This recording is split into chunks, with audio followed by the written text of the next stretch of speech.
നമ്മുടെ കയ്യിലുള്ള mini printer ഇത് ഇതുപോലെ ഒന്ന് ക്യൂട്ട് ആക്കാട്ടോ. അതിനായിട്ടൊരു പേപ്പർ എടുത്തിട്ടുണ്ട്. പിന്നെ അതിലേക്കൊന്ന് ബട്ടർഫ്ലൈയുടെ ഷേപ്പിലൊന്ന് വരച്ചു കൊടുക്കുന്നുണ്ട്. ആക്ച്വലി ഒരു കീച്ചെയിൻ ഉണ്ടാക്കാനാണ് സ്റ്റാർട്ട് ചെയ്തത് കേട്ടോ. അപ്പോൾ നമ്മൾ വരച്ചു കഴിഞ്ഞിട്ട് അതിൻ്റെ മുകളിലേക്ക് ഒരു ഗ്ലാസ് വെച്ചു. പിന്നെ നമ്മൾ ഗ്ലൂ ഗൺ ഒന്ന് ഡ്രോപ്പ് ആയിട്ട് കൊടുത്തിട്ട് അതിൻ്റെ മുകളിലേക്ക് ഒരു വയറും കൂടി വെച്ചിട്ട് ഒന്നും കൂടി നമ്മൾ ഗ്ലൂ ഗൺ വെച്ചിട്ട് ഒന്ന് സെക്യൂർ ചെയ്ത് കൊടുക്കുന്നുണ്ട്. അത് കഴിഞ്ഞിട്ട് നമ്മൾ ഗ്ലൂ ഗൺ വെച്ചിട്ട് വീണ്ടും ആ ഒരു ബട്ടർഫ്ലൈയുടെ ഷേപ്പിലൊക്കെ ഒന്ന് വരച്ചു കൊടുത്തിട്ട് അതിൻ്റെ അകത്തൊന്ന് ഫില്ല് ചെയ്ത് കൊടുക്കുന്നുണ്ട് കേട്ടോ. പിന്നെ എനിക്ക് വന്നിട്ടുള്ളൊരു കമന്റ് ആയിരുന്നു ഗ്ലൂ ഗൺ ഒക്കെ വെച്ചിട്ട് എന്തെങ്കിലുമൊക്കെ ക്രാഫ്റ്റ് ചെയ്യുമെന്ന്.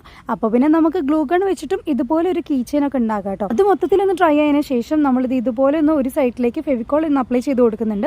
പിന്നെ നിങ്ങൾക്ക് ഇഷ്ടമുള്ള കളേഴ്സിന്റെ ഒരു ഗ്ലിറ്റേഴ്സോ അല്ലെങ്കിൽ സീക്വൻസ് ഒക്കെ വെച്ചിട്ട് ഇതുപോലൊക്കെ ചെയ്ത് കൊടുക്കാം. ഞാനിവിടെ പിങ്കും ബ്ലൂ ആണ് ചൂസ് ചെയ്തത്. അപ്പോൾ അത് നമുക്ക് ഇതുപോലെ കിട്ടിയിട്ടുണ്ട്. പിന്നെ ആ വയറിന്റെ രണ്ട് എൻഡിലേക്കും നമ്മുടെ കയ്യിലുള്ള ബീഡ്സ് ഒക്കെ ഒന്ന് വെച്ച് കൊടുത്തിട്ട് നോസ് പ്ലെയർ വെച്ചിട്ട് ഇതുപോലെ ഒന്ന് ടേൺ ചെയ്തിട്ട് ഒന്ന് ക്ലോസ് ചെയ്ത് കൊടുക്കണം കേട്ടോ. ഇതിന്റെ ഒരു എൻഡിലേക്ക് നമ്മുടെ കീച്ചെയിന്റെ റിങ്ങും കൂടി ഒന്ന് അറ്റാച്ച് ചെയ്ത് കൊടുത്താൽ നമ്മുടെ കീച്ചെയിൻ റെഡി ആയിട്ടുണ്ട് കേട്ടോ. പിന്നെ നമ്മൾ ഈ ഇടയ്ക്ക് കുറേ കീച്ചെയിൻസ് ഒക്കെ ഉണ്ടാക്കിയതുകൊണ്ട് ഞാൻ പിന്നെ വിചാരിച്ചു ഇതൊന്ന് അഴിച്ചു കൊടുത്തിട്ട് ഇത് നമ്മുടെ പ്രിന്ററിന് ഇതുപോലെ ഒന്ന് ആക്കി കൊടുക്കാന്ന്. അപ്പോൾ ഞാൻ ഗ്ലൂ ഗൺ വെച്ചിട്ട് ഇതുപോലെ ഒട്ടിച്ചു കൊടുത്തിട്ടുണ്ട്. അങ്ങനെ നമ്മുടെ പൂക്കി പ്രിന്റർ റെഡി ആയിട്ടുണ്ട് കേട്ടോ. എങ്ങനെയുണ്ടെന്ന് നിങ്ങൾ കമന്റിൽ അറിയിക്കാം. എനിക്ക് എക്സാംസ് ഒക്കെ ആയതുകൊണ്ടാണ് വീഡിയോസ് ഒക്കെ ലേറ്റ് ആയി പോകുന്നത്. അപ്പോൾ ഇനി തൊട്ട് നമ്മുടെ വീഡിയോസും കാര്യങ്ങളൊക്കെ വരുന്നതായിരിക്കും. അപ്പോൾ ലൈക്ക് ചെയ്യുക, സബ്സ്ക്രൈബ് ചെയ്യുക.